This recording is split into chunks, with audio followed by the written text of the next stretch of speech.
السلام علیکم ورحمۃ اللہ وبرکاتہ۔ امید کہ آپ حاضرین و ناظرین خیر و عافیت کے ساتھ ہوں گے۔ آج میں آپ سامعین و ناظرین کی خدمت میں آنکھوں میں پانی اترنے سے نجات کا وظیفہ لے کر حاضر ہوا ہوں۔ جس شخص کی آنکھوں میں پانی اترنا شروع ہو جائے اور آئندہ کے لیے حالت کافی خراب معلوم ہوتی ہو تو ایسے میں وہ شخص 1100 بار اسم مبارک یا بصیر اول آخر درود شریف 3 مرتبہ پڑھ کر آنکھوں پر دم کرے۔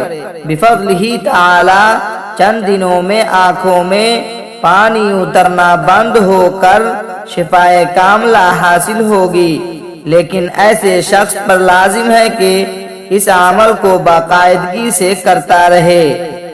مزید اچھی اسلامک ویڈیوز دیکھنے کے لیے ہمارے چینل کو سبسکرائب کریں اور لوگوں تک شیئر کریں تاکہ آنے والی ویڈیوز آپ تک پہنچ سکے۔ جزاک اللہ خیرہ۔